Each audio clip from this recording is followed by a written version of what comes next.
Bonjour et bienvenue sur TV Land, votre télévision locale pour cette édition de vendredi 29 janvier.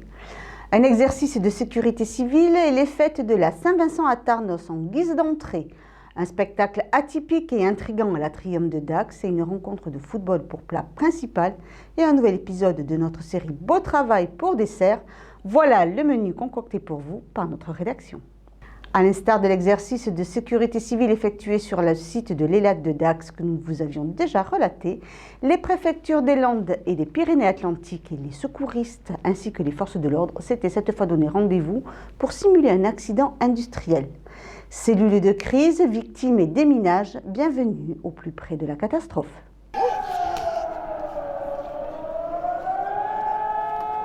La sirène d'alerte a retenti dans la ville de Tarnos ce jeudi 21 janvier. SAMU, pompiers et gendarmes se sont mobilisés sur la zone industrielle sous le cadre d'un exercice de sécurité civile. C'était un exercice à la base sur un scénario d'accident industriel avec un feu de bac et feu de cuvette sur du pétrole brut qui fuyait suite à une explosion avec une intervention tout d'abord de l'exploitant dans le cadre de son plan d'opération interne, donc avec le déploiement des moyens, le recensement des victimes, le déclenchement de la sirène interne au site, donc toute l'organisation interne du site mise en œuvre. Ensuite, avec l'arrivée des premiers secours publics, la prise en compte du sinistre, prenant de l'ampleur et nécessitant l'intervention des services de secours départementaux, interdépartementaux même. Il a été pris la décision de déclencher le plan particulier d'intervention qui a été rédigé par la préfecture des Landes en lien avec les Pyrénées-Atlantiques et tous les services bien sûr qui sont associés à ce plan. À partir du moment où ce plan a été déclenché, on a eu de nombreuses cellules de crise qui ont été activées, que ce soit en préfecture des Landes, au centre opérationnel départemental, la même chose à Pau, à la préfecture des Pyrénées-Atlantiques, mais également un PCO interdépartemental au pôle Bertin sur la mairie de Tarnos. Un poste de commandement où toutes les informations sont centralisées afin de prendre des décisions stratégiques et adaptées pour chaque intervention. Donc, je suis le directeur des opérations de secours, donc je suis en charge de l'organisation du plan particulier d'intervention, faire en sorte que tout se passe bien pour le compte du préfet. Un dispositif est alors établi afin de délimiter le périmètre de danger. Ce périmètre de danger a du coup empêché toute personne de sortir de la plage de la digue. On avait une classe d'élèves qui jouait le plastron, qui était là-bas, donc qui ont été pris en charge assez rapidement par les premiers secours des pompiers, puis appuyés par le SAMU, avec toutes les associations de sécurité civile qui sont venues prendre en charge afin d'évacuer toutes ces personnes. Donc ils m'ont exercé les premiers soins, donc ils m'ont mis une attelle, ils m'ont fait un pansement avant. Et donc du coup, le temps qu'ils me font ça et tout, il y a eu les pompiers qui sont arrivés. Ils ont juste fait un petit bilan de moi, ils m'ont regardé et après ils sont partis. Et c'est le SAMU qui m'ont bien pris en charge. Donc ils m'ont mis dans la coquille et ils m'ont transporté jusqu'au camion. Et donc voilà. On a eu l'appui de 2 moyens aériens, donc le moyen aérien de la gendarmerie qui est venu faire plusieurs reconnaissances sur site, à la fois sur le sinistre industriel, à la fois sur les personnes bloquées à la plage pour donner des estimations, puis l'hélicoptère du SAMU qui est venu pour prendre en charge les victimes graves. Suite à la détection d'un leurre sur un toit par l'hélicoptère de la gendarmerie, un autre colis a été retrouvé suite au ratissage réalisé par les équipes de LBC, donc l'exploitant, avec les équipes de la gendarmerie au sol, plus des équipes spécialisées, comme vous avez pu le voir, de recherche en explosifs, avec un chien spécialisé dans cette recherche. Une fois que le chien a découvert le colis et a marqué, afin de signaler la présence d'explosifs sur celui-ci, là, les démineurs ont été engagés. Donc à partir de ce moment-là, ils ont fait travailler le robot qui a permis de sortir le colis, faire une radiographie également pour voir plus ou moins ce qu'il contenait, et ensuite la neutralisation du colis à l'aide du canon et du démineur en tenue lourde qu'il a amené sur site.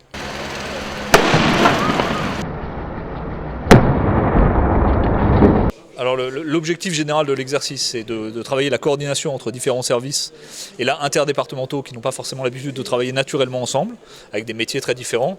Et c'est plus de 150 personnes qui ont été déployées pour cet exercice de sécurité. Le 22 janvier dernier, alors que nous fêtions les Vincent, l'amicale laïque Tarnos-Barth profitait de la célébration des patrons des vignerons pour organiser ses fêtes. Au traditionnel loto, concours de belote, messes et soirées dansantes venait s'ajouter cette année une petite nouveauté qui fera sûrement des émules. Situé au sud-est de Tarnos, le quartier des Barthes est animé tous les ans par ses fêtes de quartier. Cette année, les organisateurs proposaient une nouveauté pour rassembler les habitants. Aujourd'hui, nous avons rajouté une animation qui est le jeu de quilles. C'est un jeu traditionnel, landais, béarnais, un petit peu de tout le sud-ouest, et qui permettait dans les places de village de se rencontrer et de faire des petits défis entre personnes. Alors pour débuter, nous n'avons pas commencé par les règles officielles de la Fédération française de jeux de quilles, mais nous avons un petit peu adapté, un petit peu simplifié les règles. Donc ce sont 6 quilles qui sont disposées à une dizaine de mètres, à 10 mètres du lancer, et avec lesquelles on jette des maillets dessus pour les faire tomber. Nous avons débuté par 3 soirées de qualification qui ont bien fonctionné tout au long des 2 dernières semaines. Et aujourd'hui se déroulent les finales des gens qui ont fait tomber plus de 12 quilles pour la partie masculine et plus de 11 quilles pour la partie féminine. Donc ce matin, lors des finales, chaque lanceur aura 2 lancers de 9 maillets, et celui qui aura fait le plus grand score remportera le concours. Idem pour les féminines. Viser le pied, la pomme ou le haut de la quille, chacun a sa propre technique, mais le jeu reste avant tout un moment de détente.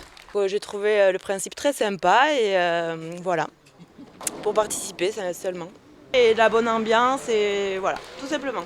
Pas de stress, pas de... non. Et moi, je ne m'étais pas qualifié lundi, mais un copain à moi qui ne peut pas venir parce qu'il travaille, je l'ai remplacé. Et... Bon, ben, j'ai gagné pour lui. Ah oui, oui. Cette nouvelle animation est donc le prétexte pour créer des liens et de la bonne humeur. Un pari réussi pour l'amicale laïque Tarnos-Bart. On a tourné à peu près avec entre 50 et 60 personnes qui sont venues. Voilà. Et là, il y a eu 12 hommes qualifiés pour les finales hommes et 5 femmes pour la finale femmes. Ça a plu et je pense que l'année prochaine, on améliorera un petit peu parce que c'était la première fois là et ça a bien pris. Le jeu de quilles à 6 est donc une nouveauté qui s'inscrit de manière pérenne au cœur de ces fêtes de quartier. Comment innover quand le paysage culturel dispose déjà d'une grande diversité ? Les amis du théâtre de Dax ont tenté de répondre à cette question en programmant le détonnant récital du chanteur Janowski. Intrigant, décalé, voire dérangeant, ce spectacle interpelle autant qu'il suscite l'intérêt. La passe interdite amène au voyage et aux histoires diverses. Regardez. Mardi soir, à l'Atrium de Dax, de nombreux curieux sont venus découvrir l'univers fantastique de ce mystérieux personnage de 2 mètres qui partage depuis 2 ans son amour de la chanson. Des routes sans étoiles, quand l'amour se dit qu'il n'est plus rien qu'un affreux silence qui nous entraîne.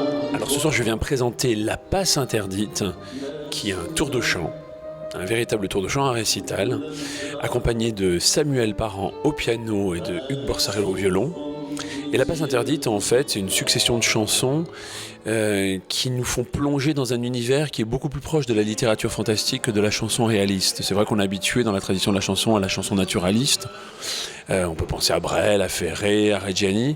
Mais là, c'est une transposition de ce qu'est la littérature fantastique, Poe, Julio Cortázar Borges, dans la chanson. On va évoluer en même temps dans l'univers du tango, aussi bien musicalement qu'au niveau des histoires. Ce sont des histoires qui peuvent se situer dans des cabarets argentins. Et puis on va glisser progressivement dans un univers beaucoup plus slave, qui fait penser à l'Europe de l'Est, avec des violons de zigane, et en oscillant dans des mondes où on parle de l'amour, de la folie, de la passion, de la dérision. Toutes les émotions s'invitent sur scène, toujours en musique et vécues par divers personnages. Oui, j'interprète des personnages, en tout cas j'interprète des 1000 facettes de ma personnalité. C'est vrai que ce tour de chant se présente comme un peu un recueil de nouvelles, où chaque chanson est un univers, une histoire, une facette de l'être humain, et qui va toucher à la folie, et notamment à l'amour. La question de l'amour et de la passion amoureuse est constante dans cette passe interdite. La Passe Interdite, un titre, une chanson et également le liant du spectacle. Dans l'univers du tango dans les années 50 en Argentine, à Buenos Aires exactement, on pouvait danser toutes les passes dans les cabarets argentins sauf une. Il y en avait une qui était interdite, qu'il ne fallait absolument pas réaliser. Et la chanson raconte comment un homme un jour ose franchir cet interdit. Et on va s'apercevoir en fait que toutes les chansons ont ce fil conducteur-là. celui de la transgression.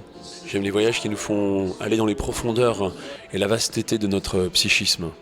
Et surtout dans cette zone où il y a toujours un conflit qui se met en place entre l'interdiction morale, l'interdiction sociale et puis l'émergence du poème, l'émergence de la poésie. La poésie n'émerge qu'à partir du moment où il y a un interdit ou qu'il y a une transgression.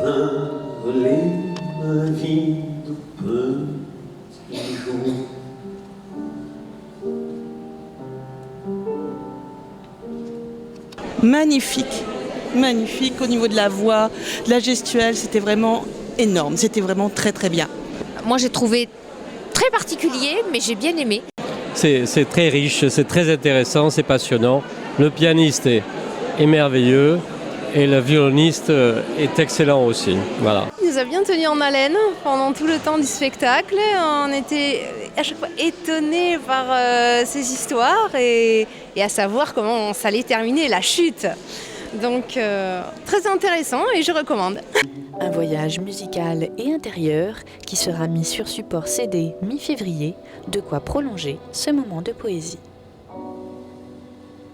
Si cette programmation vous a plu, notez sans plus tarder sur vos agendas le 6 février prochain la venue de Julien Mabiala Bissala et sa pièce de théâtre Au nom du Père, du Fils et de J.W. Weston. Quittons maintenant le monde du spectacle pour celui du sport et plus particulièrement du ballon rond. Le week-end dernier, l'équipe Fagnon de la Benne recevait celle du Lac-Agen de Tursan Football Club en première division de district.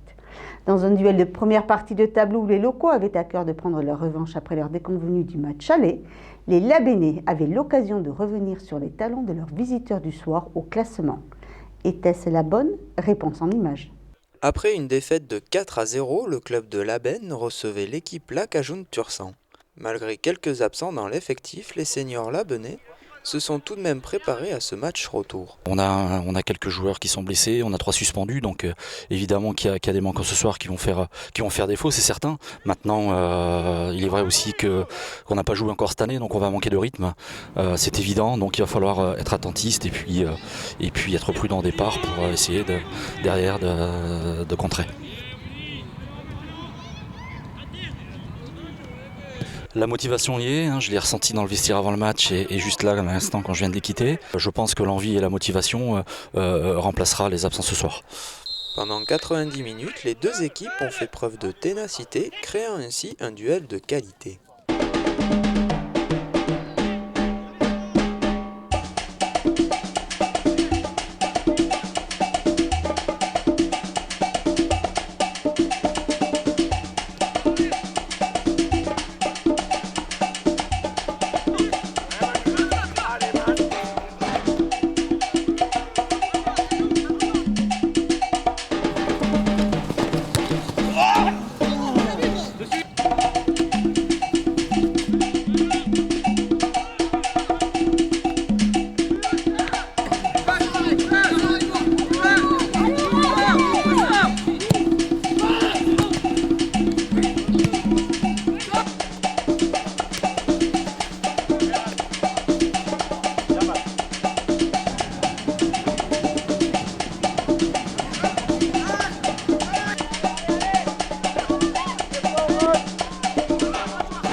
« 0-0 au dernier coup de sifflet, un score qui révèle toute la difficulté de cette rencontre.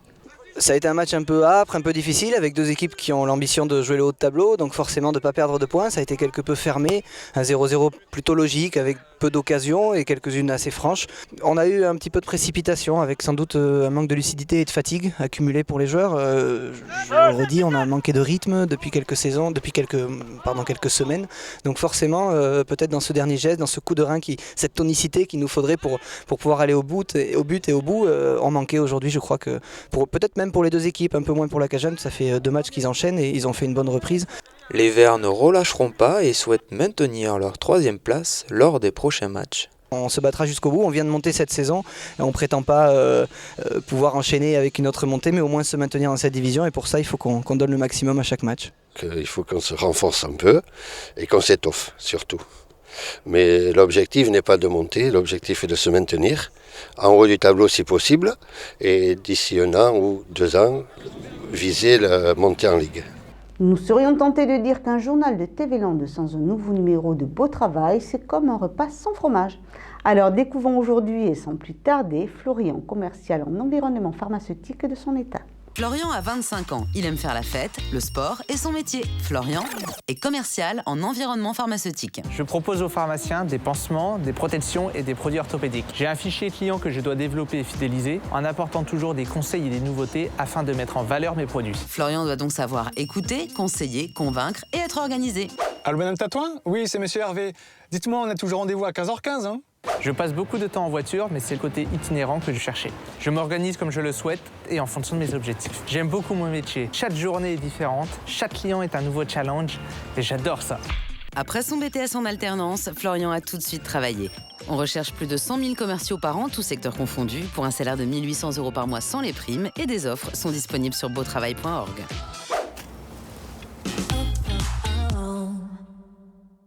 C'était Beau Travail avec le MEDEF.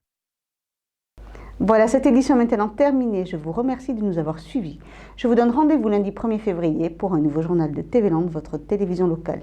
D'ici là, je vous souhaite de passer un excellent week-end.